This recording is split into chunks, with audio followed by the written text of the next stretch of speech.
Jay and my girl Key is in the house. What's up, Key? Hey everybody, happy Friday. Yes.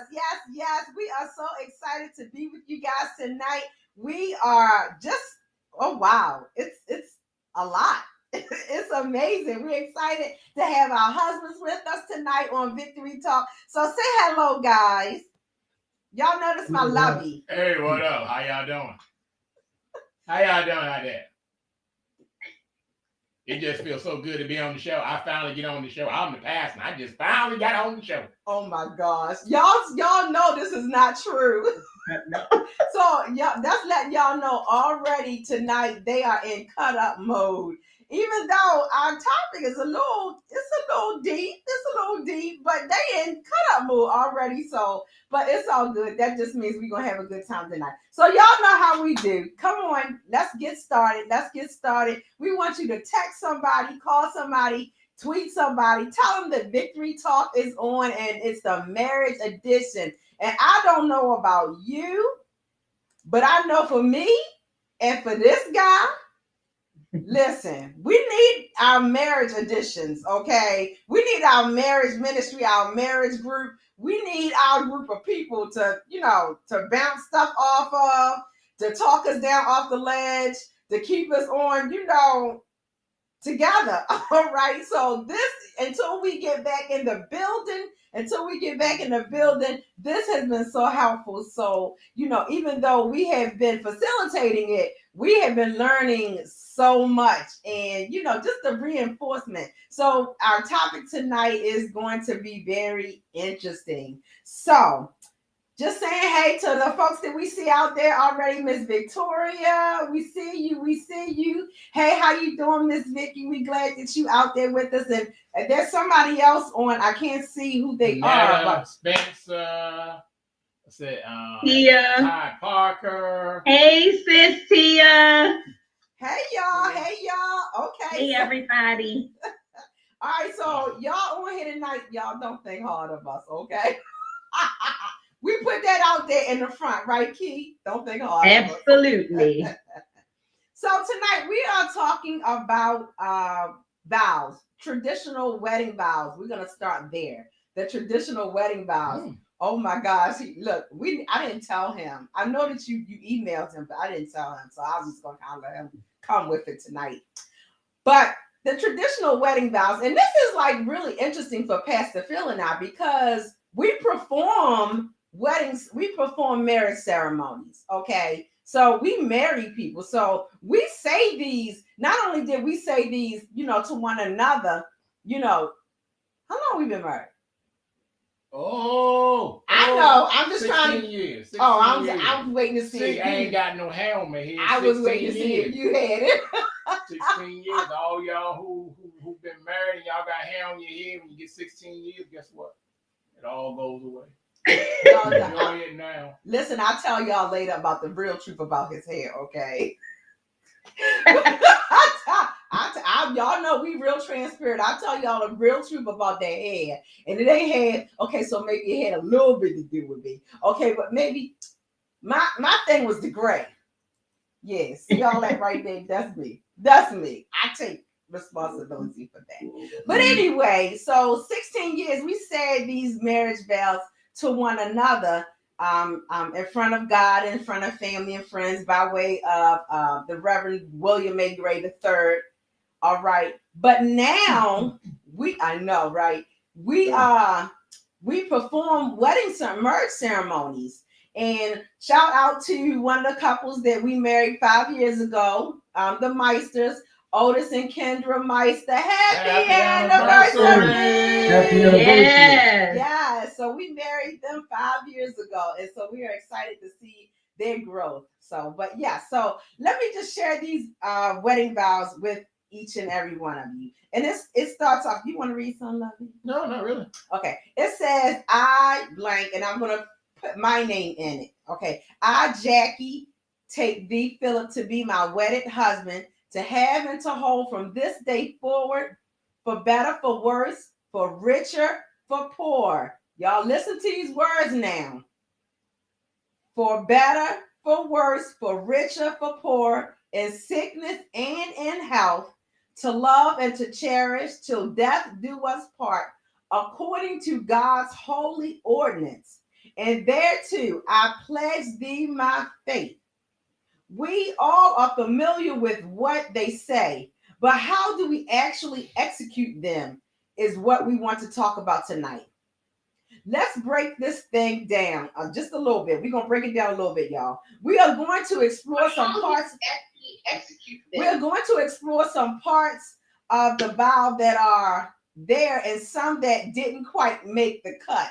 Because y'all know there's some that, got taken out because people quite didn't like the way it was sounded. So, number one, where we want to start at is I vow to offer forgiveness each and every day. You know what?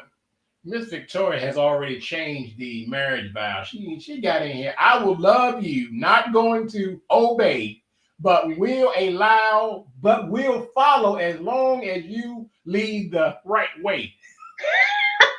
Miss Vicky. But you know what? They do allow people to write their own vows. I'm just saying. So yes, they do. You ain't say the one she said. What she say? She didn't say the one Miss Victoria said. She said the one you said. Yeah. So, well, so let's get into this because Miss Vicky, we're gonna come back to that because you already started. I see. Yeah, but we want to talk about forgiveness. I vow to offer forgiveness. I vow to offer forgiveness each and every day. Colossians 3:13 says, bearing with one another, and if one has a complaint against another, forgiving each other as the Lord has forgiven you, so you also must forgive. So my question is, do you think this is an important practice to for forgiveness every day as it relates to your spouse?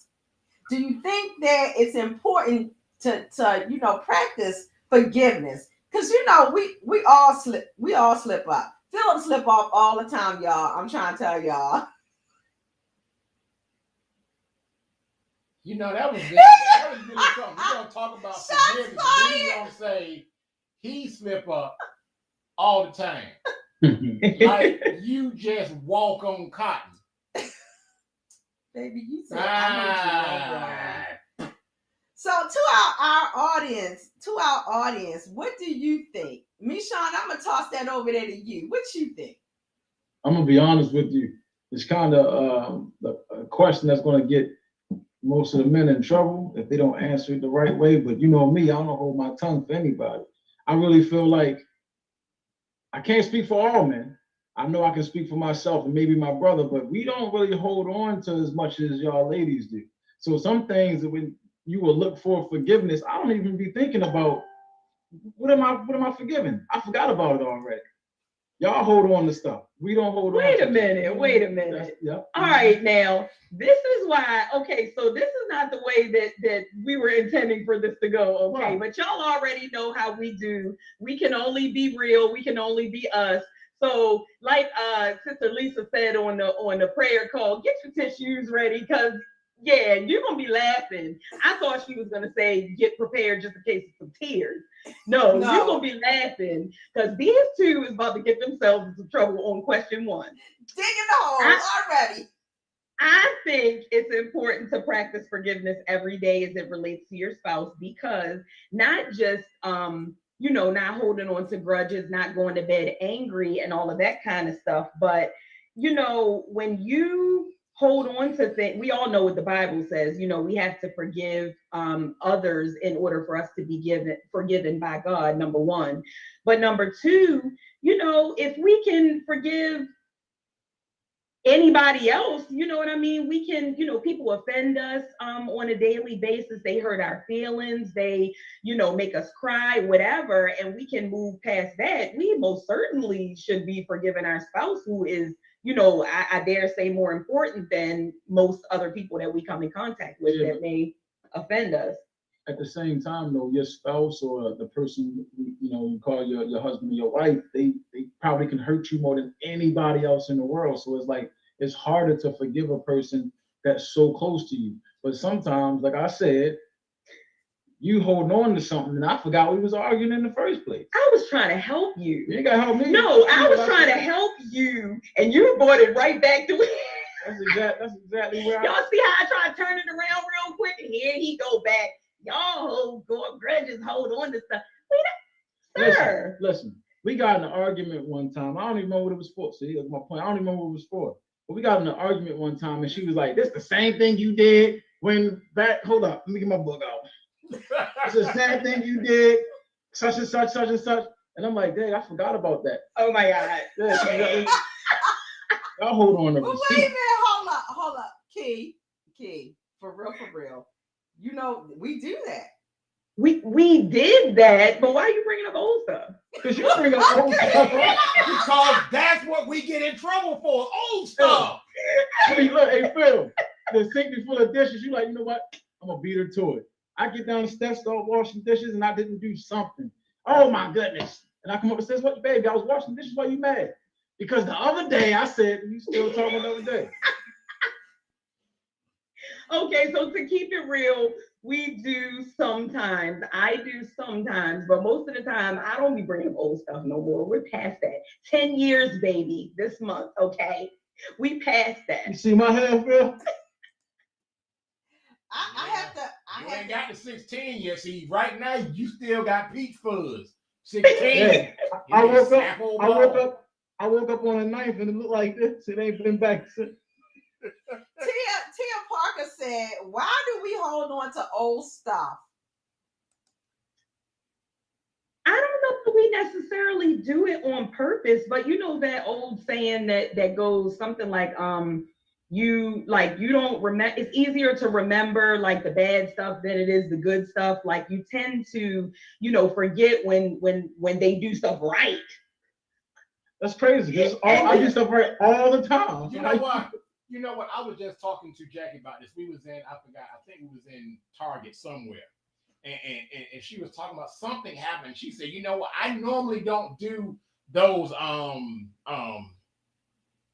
the reviews, but I'm going to do one now because she was upset about something. And I said, back when I was in the car business in my past life, in the car business, we had this 110 rule.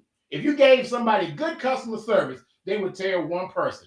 If you gave them bad service, they would tell 10 people. It's the same thing. You remember more of what we did wrong than what we did right. That's not always true. That's not always true. That's not always true. Wait a minute, Miss Victoria said, as long as they don't keep making the same mistakes. And she said, it's because it sticks with us the longest, yes. The negative stuff. And I think it's because, especially when it's something that is, it's hurtful. It's harder to forgive when something is so hurtful. And we had a situation a couple weeks ago. It hasn't been that long ago. Matter of fact, it was like last week, okay? Because this was the week leading up to us going down to Corinne's birthday. And we were out the early part of the week. We were out together. We were doing something. And he said something to me. He made a comment. He said something to me, and it was just like so. Okay, y'all know I'm real transparent, right? I'm real transparent.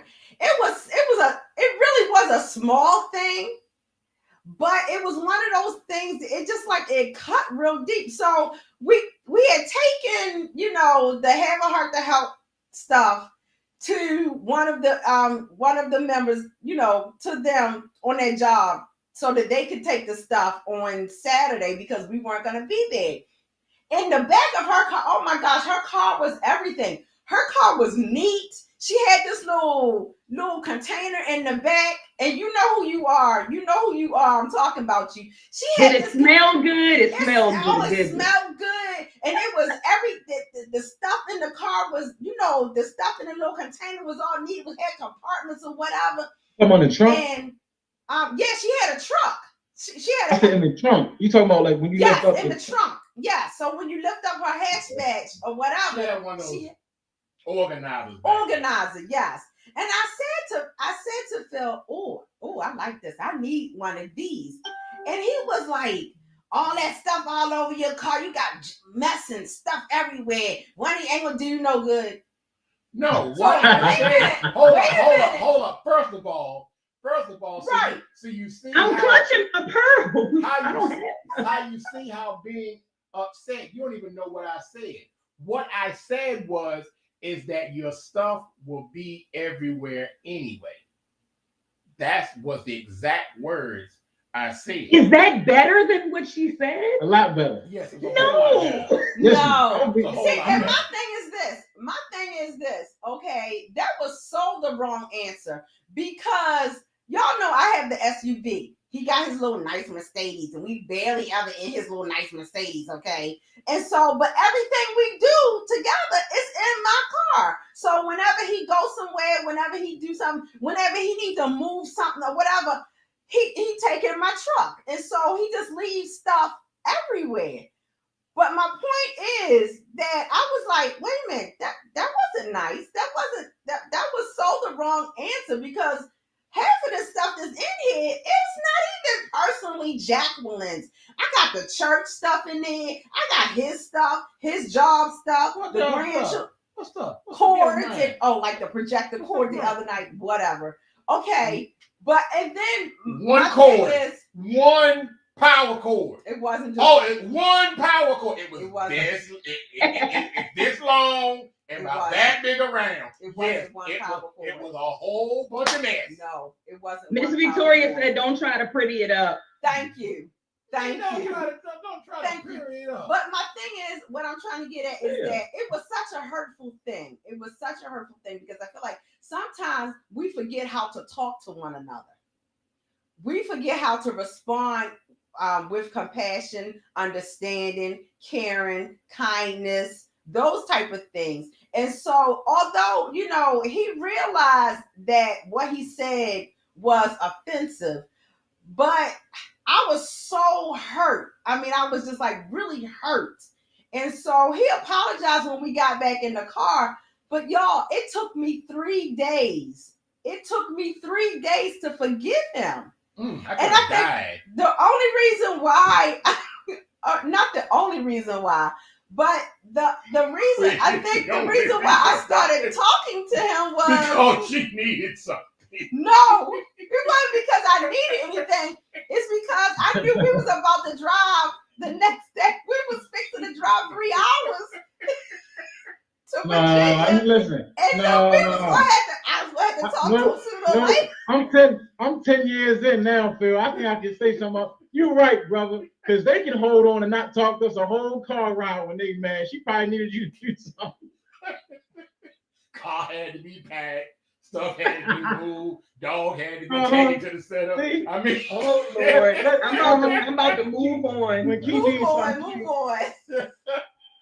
I'm about to move on for this guy. Yes. Start up again. So, moving right along, we've all heard the saying.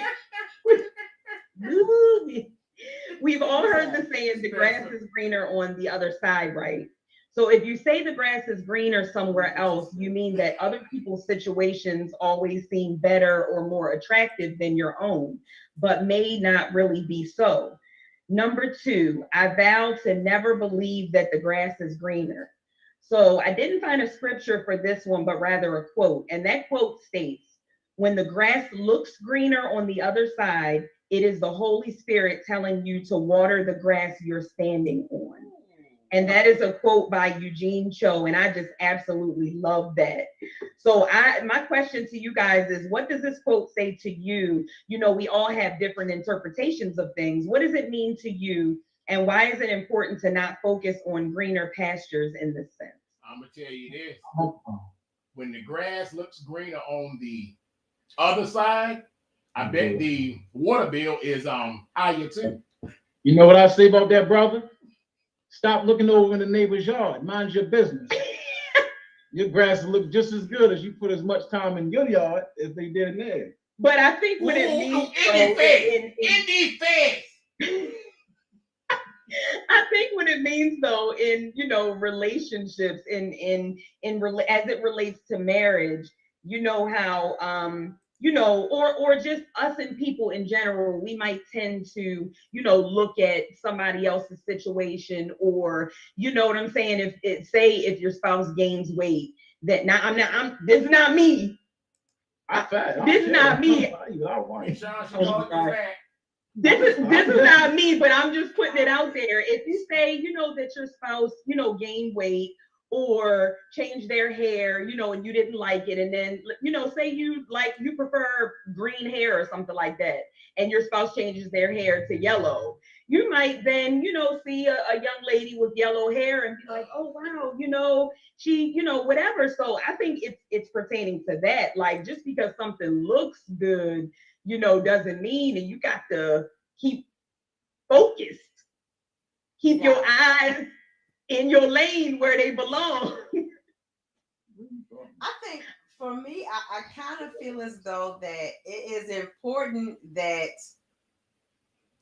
we make sure that we are nurturing, watering, tending, repotting, okay, taking care of our relationships, because it is really easy for, things to get stale. It's really easy for things to, come undone, for somebody to feel as though their needs are not being met. That's what I was trying to get to. When somebody feels as though that their needs are not being met, they may, not saying praise God, we haven't had that real issue, but they may feel as though, oh, Susie Q, or I'm just talking to us, Kiara, me Sean got it going on over there. I mean, you must be taking really good care of brother. You cooking and look. He all trimmed up and he looking real good. But you know what? At the same time, not saying my love, he looking raggedy, because he don't never look raggedy. I take real good care of brother, okay? But he could be looking raggedy and might need to shave, or a little pony curry or whatever. Maybe it's because I'm not tending to him the way I used to, or the way that you know what I'm saying. And absolutely, so we definitely need to make sure that we're not helping our spouses to be envious of what's going on in somebody else's backyard. We have to accept accountability for our actions, for what we are doing or not doing. Yep. And Tia said the enemy uses the smallest things to try to get in and cause division. And we know that's right. That is the truth. And Miss Victoria about to get banned from the comments because I don't know what she's talking about. I'm not reading that. They use horse poo. Oh, manure. Help a father. No, she used Tiger Balm. Y'all know how she do. Y'all know how she do. Yes. All right, now I hear you, Tia. I see you, girl. So let's move on to the next thought. Did you have any thought about that? No, I done been in trouble. You asked the question, Key. What was your thoughts on it? Oh, I chimed in. I think I just definitely, it was basically, why is it not important to focus? And I feel like, I try to stay in my lane, and I try to, even, outside of like related to the marriage, but just trying to follow scripture and not, be envious, or not even like pay attention to what, I want to see you win. I want to see you be great. I'm cheering you on, but I'm not like envious, or I'm not, wanting what you have, or, sitting over here on the sideline like, dang, I wish it was me that, you know what I'm saying? I feel like if we focus more on what's important, then we really won't even have time to notice somebody else's grass. Yeah. So I said, mind your business. Mind your business. That's all. Just mind your business. But looking at it from a different angle, I want to, kind of throw this out there. Sometimes it also could be cues. There could be some things that, we may be lacking in. You know, so it's. I mean, I think it kind of depends on how you look at it. How you look at. I know you laughing at Miss Victoria's comments. It depends on how you look at what's going on. But for the most part, I think it is very important to stay in your own backyard because your backyard was created just for you. Absolutely. Created just for you. And no other yard is going to fit you. You're not going to like nobody else. Listen. And I'm going to say this for all men out there. I don't hold my tongue. If you go over there and you get bit by a dog, you staying over there. I don't care. Should have been over there in the first place. Okay. Since he's talking about dogs, let's go to the next thought. Oh, I like that. That was a good. He didn't do that on purpose. He didn't do that on purpose. The Holy Spirit, he got this. So you can't teach an old dog new tricks. A tiger never changes its stripes. There is a reason why there are so many cliches about the inability to change. You may want them to change, but remember this: encouraging someone to be their best self is an admirable quality of a supportive partner. But forcibly trying to change your spouse can do more damage than good, both for you and for your spouse. It's natural for couples to change and grow, but this is something that should happen naturally, not something you should exhaustively pursue. So you were going to say something? Let me say this. See, this is one of the things, doing marriage counseling that I've come across, and it's one of the things that I've told people. Look, this is going to be a pitfall for your marriage. I often have these questions of what do you like about your fiance?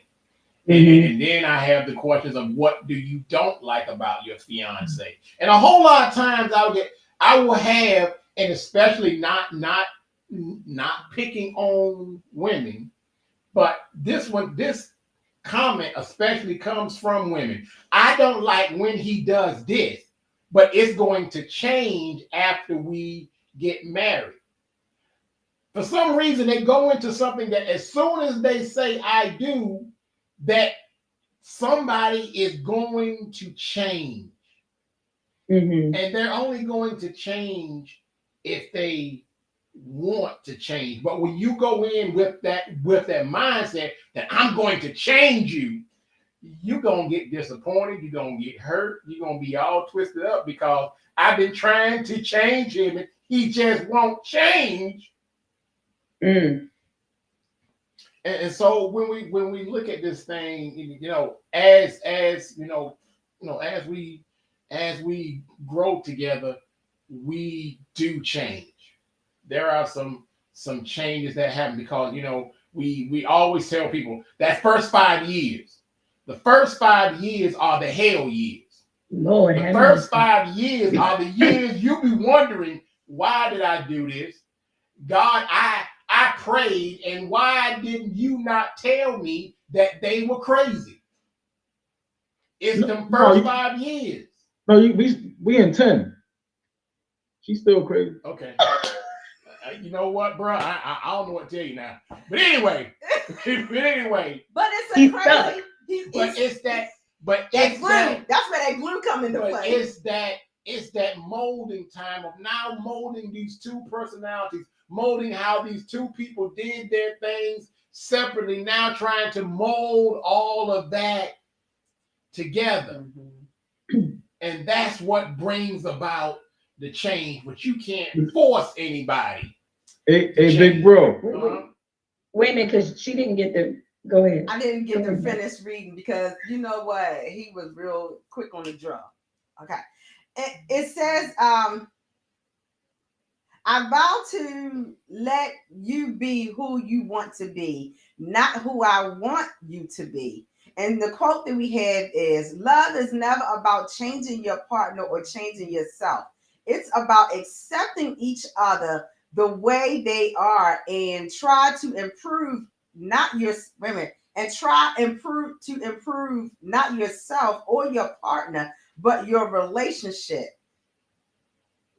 So my question is, do you agree with this quote? Do you agree with this quote? Why or why not? I'm gonna jump in there on this one real quick before this guy goes, because he got a lot to say tonight. I think that, you know, when we go through couples counseling, you know, and that's why we didn't have the pleasure of going through with you guys. We went through with Pastor Gray. We started with them. Oh yeah. But I'm gonna say that, you know, I feel like as we move things along, and it was good, and you know, I'm sure that you guys is great as well. But I think that this is key. This is saying something really key, because if I would have really meditated on this and thought about it, not trying to change your partner or yourself really, but just accepting the way that they are, that probably would have saved me about 50-11 arguments about sex. It would have been 50-11 arguments about something else. It don't even. Girl, you do know that I'm gonna get in trouble with 801. So this is the last time y'all see me. So I absolutely, you know, agree with it. You cannot change another person. That is, you know, one of the things that I kind of a takeaway, you know, for lack of a better word, that I try to carry with me, especially when, you know, people do you wrong, they offend you, whatever. You have to keep that in the forefront of your mind. You cannot control another person's actions. You can only control your own, you know. And so with that being said, if you focus on making your relationship stronger as opposed to the trivial things, them 5 years might not be as rough as they. Listen. I can't even get with you on that. Them 5 years, y'all. Them 5 years. It just, and you know what? And it depends on the couple. Sometimes it could be 7, 8, 9, 10. You know, it depends on the couple. But 9 times out of 10, and we've seen it, them 5 years, if you make it through them first 5 years, you usually you okay. But yeah, them 5 years. What I want to add to that is that I'm glad that Phil did not try to change Jackie. He did not try to change me. What he does do is he encourages me. He speaks to the queen in me. He helps me to see myself in a different way, to see myself as that writer. You know what I'm saying? To see myself as a singer, to see myself as, you know, a preacher. Because listen, y'all, the early years, you know, and truth be told, I still struggle when it's time for me to preach. Y'all are seeing me. I am a bucket of nerves. I mean, like, I'm like having like almost meltdowns, like, God, I can't believe you called me to do this. And you know, but he helps me, you know, he's my glue, so to speak. He encourages me, and not that he's trying to make me change, but he helps me to see, you know, my next. He helps me to see my new, my better. You know what I'm well, saying? I can appreciate you saying all that, but I'm just letting you know you're not helping our cause, because they over here talking about us nagging, and you over here talking about, oh, he's so warm and fuzzy and bubbly and makes me feel so wonderful. No. What I'm saying is what I'm just teasing. I know he doesn't, you know, and I thank God that he was one of these men that he doesn't, you know. Listen, don't go sticking your chest out. Y'all see him? Y'all see him? He like, man, I'm that dude. I mean, but in all honesty, no, he wasn't like that. And I think that because both of us have been married multiple times, we learned some things in those past relationships, in those past marriages, that, you know, we learned some things from those past relationships and those past marriages that have helped us, and, you know, helped us to be better husband and wives to one another. So, all right, I'm sorry. I got to jump in here real quick because I don't want to miss any comments. James Spencer said she forgave him because she couldn't remember why she got mad in the first place. I was hoping y'all was gonna go ahead and pass that one by. Okay. Nope. And good evening, Sunshine. Hey, Pooh. Sunshine said, "What is a good example of a woman trying to change a man?" What is a good example of a woman trying to change a man? You know what? What? Y'all got one? Go ahead. I was great say. Go ahead. So listen for real though. If you Just want meet him a to pick guy, up his slacks. no, I want to go deeper than that. If you meet a guy, okay, and this guy, he don't, let's say he's a trash man, okay, he's a trash man, but he going to work every day. He coming home, you know, he want to look out for you. He want to look out for, you know, make sure you got, you know, food on your table, a roof over your head. But he a trash man. But that, and he was a trash man when you met him. You know, that's what he know. That's what he do. But you don't like the fact that he come home smelling like garbage. You want him to be hard work. Yeah, that man smell like hard work. You want him to be a businessman. You want him to, you know, go to work and wear a suit every day or whatever. So then you start nagging him. You got an attitude. You know, you constantly ding donging on him about how he smell and how you tired about him leaving the house early in the morning and this, that, and the third, because you want him to have a different career. Mm-hmm. That's not the way to help him. Right. A. And B, if that's what he want to do, and if that's how you met him, and that's what he's comfortable at doing, and that's his skill set, there are other ways about going about helping him to go to his next level. But if that's not the level that if he doesn't want to go to another level, you can't beat him up over the head. You got to love him on every level that he's on, no matter what it is.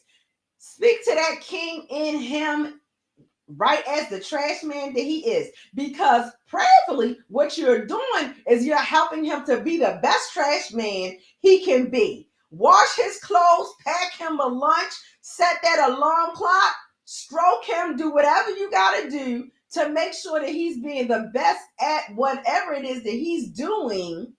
Because, and then sisters, listen, let me tell you, there is power in prayer. There is power in prayer. If you have concerns about the level that your spouse is on, and this is to the husbands and the wives, if you have concerns or the Lord has placed in your spirit that there's greater for him and there's another level and there's more for him out there, it is not your job to go nagging him or her about it. It is your job to go before the Lord. It is your job to lift it up to God and let God do the work.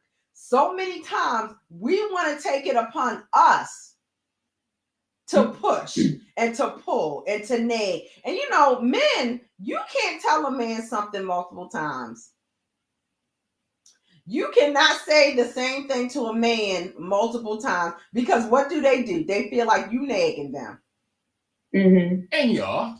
Then you're going to wear 2 pair of socks. We don't necessarily see it as nagging. We don't see it as nagging. The nagger does not see it as nagging, but the naggee does see it as I call it loving encouragement. Loving encouragement. It is nagging. But as you can see, they feel as though it is nagging. Sunshine, what's I can't quite see it on Key. Can you see what Sunshine? True, I totally agree. That is called nagging. Nagging, see? That's what she said. Yeah, there it is. I put it up there. Oh no, sis. Sunshine, no! Never take their side. Never. It's a sisterhood. Did you get anything from the meeting last night?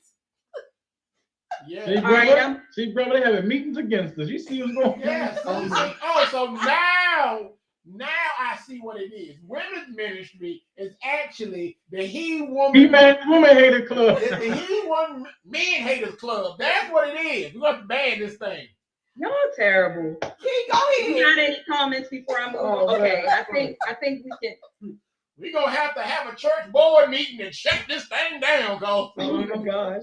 Okay, so next up, because we roll it, you know, when we have fun, the time goes by too quickly. So I'm gonna move right along to lies. So lies are culprits of painful marriages. We spend our entire lives with this person. Outside circumstances have come and will come that threaten the marriage. Life happens. While outside forces are not in our control, choosing honesty so that we have open communication in our marriage is. How can we be a team if we are not on the same page? How can we strategize our next best move if all the cards aren't on the table? In order to work together, we have to be real with one another. This way we can embrace each other, link arms, and face life as one. So number 6 is, I vow to be courageously honest, even when the truth is hard. The next quote states, a good marriage, I'm gonna let you go first, baby. A good marriage takes effort, and honesty is a definite prerequisite. I'm sorry, a good marriage takes effort, and honesty is a definite prerequisite. And that is by Julie Garwood. So question 6 is, how hard is it to be completely honest with your spouse, especially with touchy subjects or ones that may be hurtful or offensive? What you got? What was the second part? How hard is it to be completely honest with your spouse, especially with subjects that might be hurtful or offensive? As you grow in your marriage and in your relationship, and as you become closer, and you're going to experience a lot of different things. I had a situation earlier in the year. You guys were both a part of this, and I told my wife a lot because I didn't want it to hurt her feelings and her feel like disappointed in me for the judgment that I made. At the same time, you know, it kind of was more so about when she found out, she was more so hurt that I didn't come to her first instead of, you know, just being honest and say, hey, this is what happened, such and such. So once again, fellas, I was wrong, but then it went to all the other times where she possibly would have thought about me telling the truth or telling a lie. See, there's situations that's going to occur in your marriage where someone's going to do something that you're like, well, if you're going to lie now, then you probably were lying then, or when you lie again. So it's just better to be honest in the first place. That's when them receipts pop out that you was talking about But earlier. shouldn't even be no receipts. Shouldn't even be no receipts. But I'm just saying, you're completely, and just to piggyback off of what you're saying, you know, it is the truth. And in that moment, you couldn't really understand because you're like, okay, we're talking about one thing. So how are you comparing it to, you know, and now I'm just like a whole liar, but, you know, realizing that, you know how people say a tiny lie or a white lie or whatever it is they want to call, there's no such thing, you know, and we try to sugarcoat it, butter it up, you know, whatever it is. Back to the word again, a sin is a sin no matter, you know, how big or small. And so with that being said, being truthful, I feel like is, you know, is always the best thing to do. And even, and yes, to answer the second part, even when it hurts, because I'd much rather hear it from you than from somebody else. I'm going to receive it better. You know, it might sting and I might be like, oh, dang. But if it's like, oh, you know, you're concerned about like my weight or something like that, that might be hurtful to me to hear because I'm going to be like, oh, he thinks I'm fat. But at the same time, you're concerned for health reasons. You know what I'm saying? And you're voicing that concern could be the thing to make me start to work at it. You know what I mean? No, so hey, listen, fellas, there ain't no way. I'm not saying. Say. Y'all, please don't tell your spouse they're fat. And he never did that. But I'm just saying, I was just using that as an example. Don't do that one, brother. Hey, baby, you know, for health reasons, I think you should lose some weight. Yeah, don't do that. Don't do that. You be in trouble. And see, I have a different point of view on things like that. Although we don't share the same point of view on things like that, I feel as though that there's nothing that he can't tell me as long as he says it to me in the right way. What's the right way? I was about to say, my big sister that I love so much. I cry. I don't cry, and you know that. I don't cry too much. I cried in front of my big sister, all tears, snot and all. My big sister say perception is reality. Perception So is reality. with that being said, who's to say what is the right way? If I say, you know what, baby, there's been a long, line of, diabetes in your family. I really think it's time for you, start thinking about you losing some weight. And that is the right way. But to who? To you? To me, But of course, you're all that matters. But to someone else, you say that, and all they heard was, "I'm fat." Well, what you mean? I need to lose some weight? You ain't that skinny yourself. So you gotta be careful and what you say. I agree with what you're saying. I agree. If you know your spouse, right, then you should know the way. Right there. You should know the way. That's perfect. If you know your spouse. But do you really know your spouse? Miss Victoria said, "Call me fat, and we got a problem." You know what? Always tell guys this. There's a question that your wife may ask you, and whatever you do not answer this question. There is no right answer. You find a way to get away from it.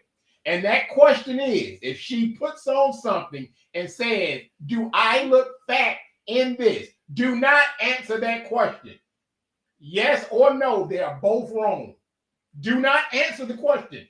Walk away. Run away. My thing is that I feel like if I put on something, and I generally don't have this issue, but there has been occasions through the 16 years of marriage that 16 years of marriage and then the year we were together beforehand, but I put on something and thought, oh yeah, this look all right. I'm going out. I'm cute. I'm good out. If it don't look right, don't let me go outside. No. Tell me. No, listen to the question. If she says, "How do I look in this?" you can answer that question. But if she says, "Do I look fat in this?" do not answer that question. So there is no right answer. If you say no, you don't look fat, you're lying. You know good and well. So wait a minute. I mean, I do that to you all the time. I gotta ask this, and then we're gonna go to Tia's question, Tia's comment. So what you're saying is, if you look at her, if you look at me, and okay, so we're gonna say her. If you look at her and you see that she looking like a can of biscuits, great pop out, one of them, one of them bodycon dresses or this, that, and the third. You just gonna let her. You just gonna be like, what you want to say? Here's the question: if she says, "Do I look fat in this?" she already has something in mind. If she asks, "How do I look in this?" that's open. But if she says, "Do I look fat in this?" she already has something in mind. And we're not gonna pick the right answer. Really and truly, she's looking for you to step on that landmine. Listen, there's been days where I've told my wife, "We're not trying to set you look great in that." Oh, really? I don't know. It's all right. Okay, so we're gonna buzz by this. We're gonna buzz by this because you trying to get me in trouble. You trying to set me up right now. So because we're gonna go ahead and buzz by this. Tia Parker said, "Yeah, I gotta get away from this one, y'all. I gotta get away from this one." What did Tia say? What Tia say? Go ahead. I think Tia Parker says, "I think you have to be familiar with the level of brokenness your spouse has across the board and deal with them from that place in wisdom." Girl, you are so right. And I have to.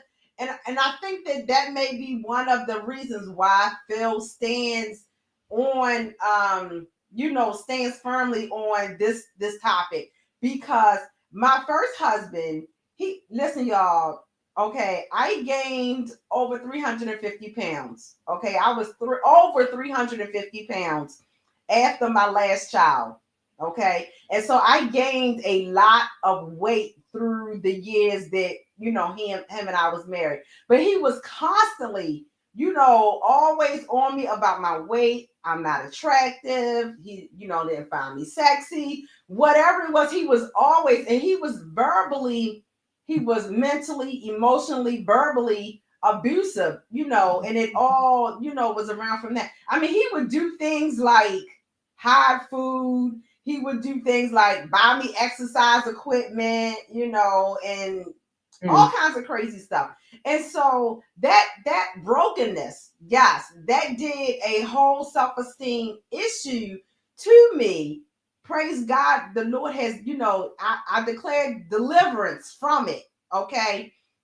But it did do something to me. And I think when Phil came along, granted, I was no longer 350 pounds, thank you, Jesus. But when he came along, it was some things that he had to help love me back to me. You know what I'm saying? And so, yes, Tia, yes, that's a whole. Wait a And minute. real quick, hold on. Miss Victoria said her husband is so blunt, there is no right way. So I accept his comments and don't choke him out.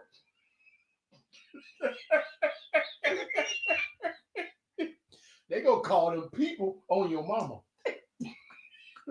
Girl, they come to the door. Listen, you put it out there. They gonna check on him, make sure he ain't tied up somewhere. I need to call Mr. Lynn right after the show.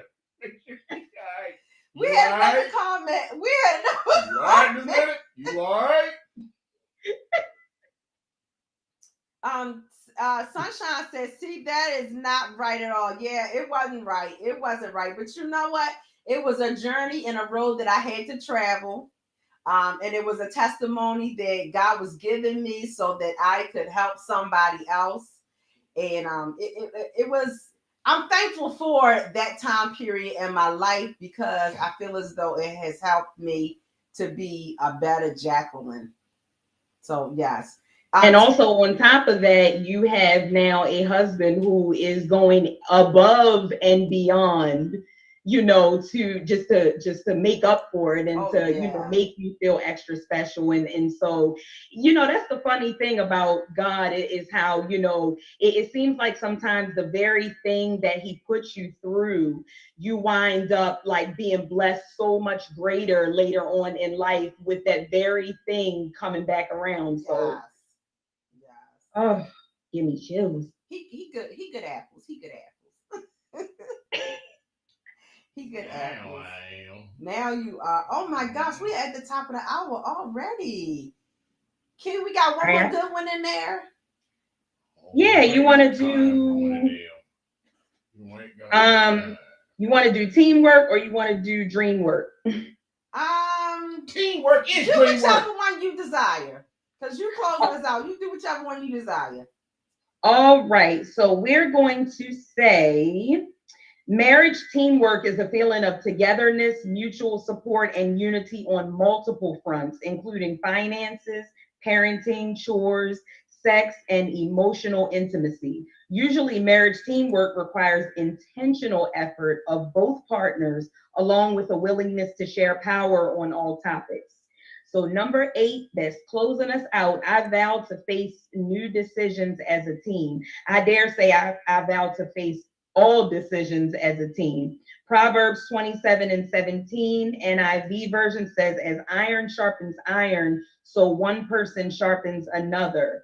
So keeping in mind the things that we noted above, finances, parenting, chores, sex, emotional intimacy, how important do you think it is to involve your spouse in the decision-making process? I don't know. I'm a man. I don't get no decisions. Hey, y'all know what I say. I can't. Listen. Y'all know what I say, you know. Really, sir? Y'all ask me on the show. I'm telling you. Talk about, people ask me, well, Pastor Phil, what about, I say, don't ask me. I'm just the pastor. Talk to the boss. Gun line, bro. But with that being said, both of y'all just said the same thing. But don't say that you don't have no decision and you don't have no say so. Right. I was about to say, choosing not to give input and being offered the opportunity is. So listen, fellas, you got the red pill and the blue pill of the Matrix. So they're going to give you the red pill. So you think that you have any say in the matter because the decision's already been made. How do you feel about this, baby? Or you know what? I think we should do this. Well, listen, I already did whatchamacallit. I was going to see what you were going to say. Yeah. Who does that? We do. We do. Listen, I'm sorry, kid. You know how I didn't know. Hold up. Hey Phil. Hey But brother. it's not all Hey, bro, the time. This me and you. Hey bro. Yeah. Before this started, did you know we was gonna be on here every third, fourth Friday of Oh, all right. That was decided before. Oh, you see that face you got right there? Here's the thing. See, you was about to stick up for thing. it.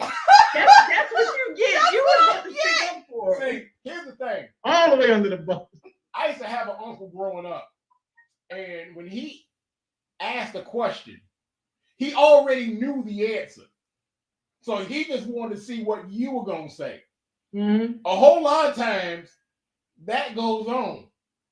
I know what I want to do. I know what we are gonna do. I'm gonna give you the opportunity, but it don't really mean nothing. But when you've been together That's for not long always enough, true.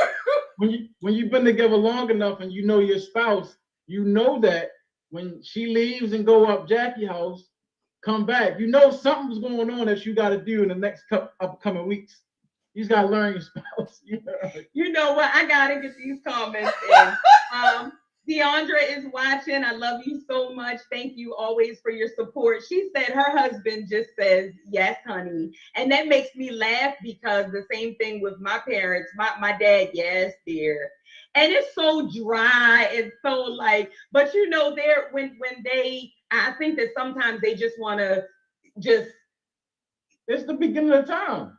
I mean, eat the apple. I'm not eating the apple. Oh, you know what? I'm not eating the apple. We're not gonna go there. We're not even going there. Now we both homeless.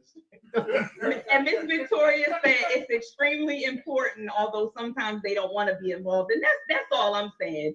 We being transparent out here. Don't be having nobody thinking that I just be doing what I want. It ain't that we don't want to be involved. I was about to say the decision has already been made. That's not That always is true. so not true. It's not always true. That's not always true. It's not Oh my always God. true. You are absolutely right. I feel attacked. It's not always It's true. not always true. And the only reason you feel attacked because that's that guilt. That's conviction. No, that's knowing that even if I have an idea in my mind, like I know how he is. My husband is so like easy to please. He's Right. so he just doesn't. It's not that he doesn't care, but he just normally yes. I don't even care. Well, I know that, but I'm just saying that's not. Look, I'm trying to help. I'm trying to help you. You got about 2 minutes. Listen, I'm here for you and God. They can't say nothing about me. Listen, I'm saying it's not that we always have it. We might have an idea of what we want, but when I come to you and I say, baby, how do you feel about this? I am truly and genuinely wondering how you feel about this. I'm not saying, well, I don't care what he say because I already, he don't know. I didn't put the money to the side. See? I didn't called and set up the meeting. I didn't talk to the people. She's already saying what she had already Thank done. you. I'm not saying you don't come to me. Thank you. I'm not saying you don't come to us and ask us how we feel about things, but 9 out of 10 times your decision has already been made. I want to hear your input, but I only want to hear your input. Well, that's because I plan like 12 months in advance. So I might, but I mean, if you say, no, baby, I don't think we should do that right now, then all my planning is going out the window because if you say no, it's no. It's no. Let me see your Amazon account. Drops Mike. Let me see your Amazon. Whoa. So we're not talking about Amazon right now. I said no is no. I say no, and I get a package on my step about this big. Hey, Key, I don't think we should do that right now. Who is it? It's Amazon. All right. Didn't you just say our pastor is here and you sitting here telling lies? What number was lies? You on here? He lying, y'all. I literally just told her real quick before we get off. I literally just told her don't buy them nothing else. No, baby. The kids, right? Perfect timing. The jump. I literally said don't buy them nothing else. All right, you know what? You're right because they don't appreciate that. And she come home with headphones. She come home with doll babies. For school. Doll babies for school? Yes, she's a teacher and she has her whole classroom set up in her room. All right, So real quick, Tia Parker said, any words of advice or encouragement for women who are single over 40? Say that again. Tia says, do we have any advice or words of encouragement for women who are single over 40? Can I speak to this? Of course. Yeah, absolutely. Just continue to be yourself, Queen.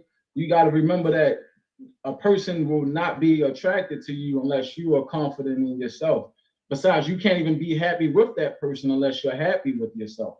So until you find, your time, when people say, oh, I'm looking for someone, in that meantime, just make sure you get a chance to figure out who you truly are and what you want out of life. Because when you start looking for someone, you might look for the wrong things. But when God sends someone your way, he's going to send what's for you. But you have to know what you want out of life before he sends anybody your way.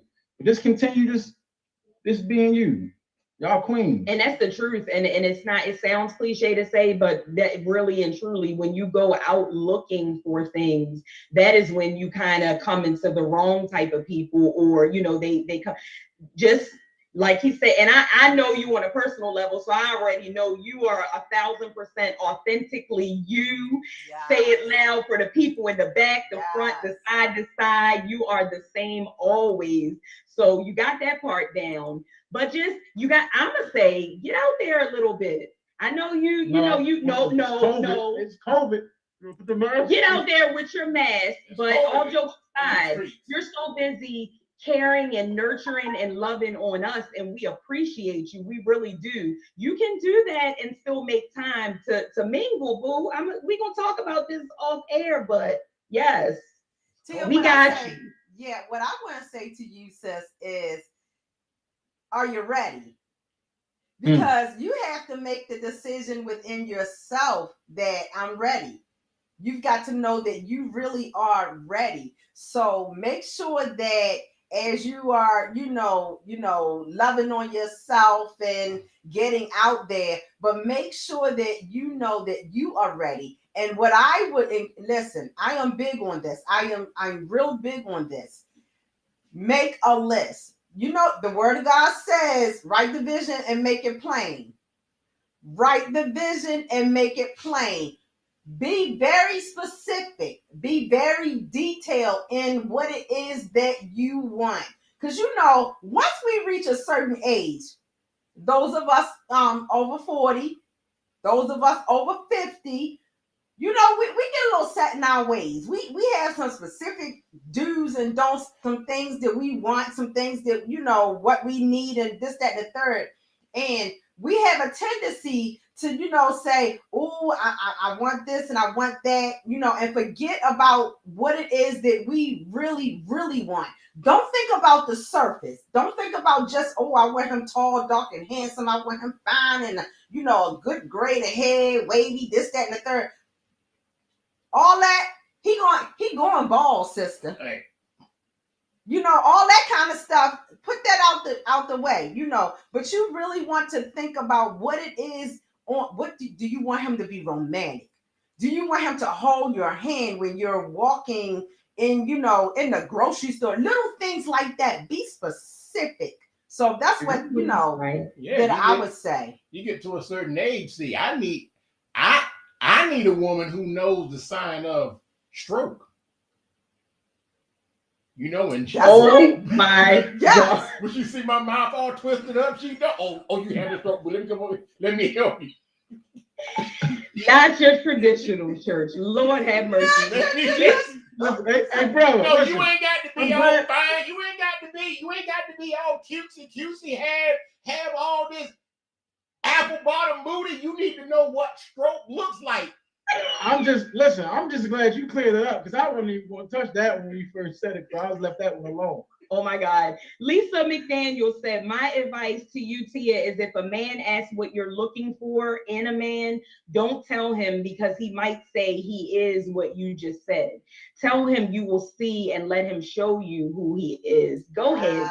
I don't know. Listen, they might put on, I'm going to be honest. I got sisters. I have a mother, I have a wife, I love my women, I respect my women, but these guys out here sometimes is creeps. So you just make sure you study the signs, because even if he show you who he is, he might be the stepfather. If you ever seen that movie, I'm just letting y'all know right now. And I'm going to say this last thing, and then I'm going to let Key close out.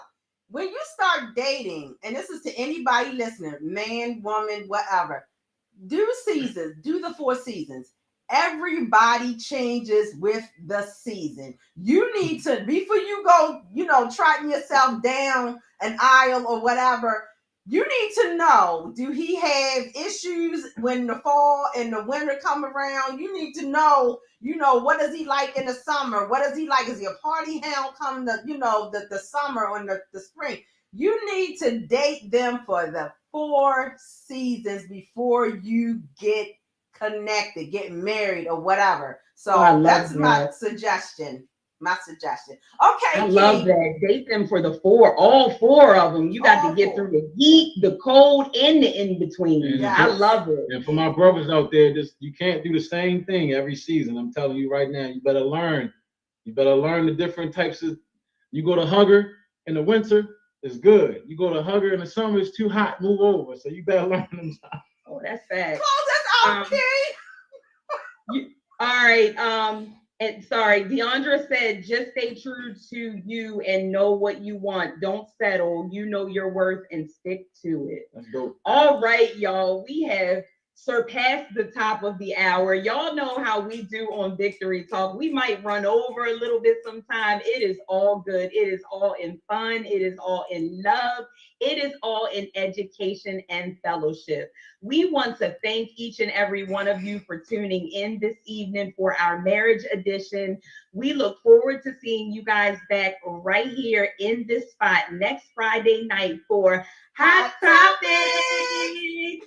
Y'all know Hot Topics is my favorite, y'all, and it's some stuff going on every day. Okay, so tune in every Friday night for myself and Lady J. You got anything? Love y'all. Have a good weekend. And thank you so much to our spouses for being so supportive, such good sports, and just, being our right and our left. Amen. So we just want to thank everybody for tuning in, and we will see y'all next time. Love y'all to life, and we mean it. Good night. Good night.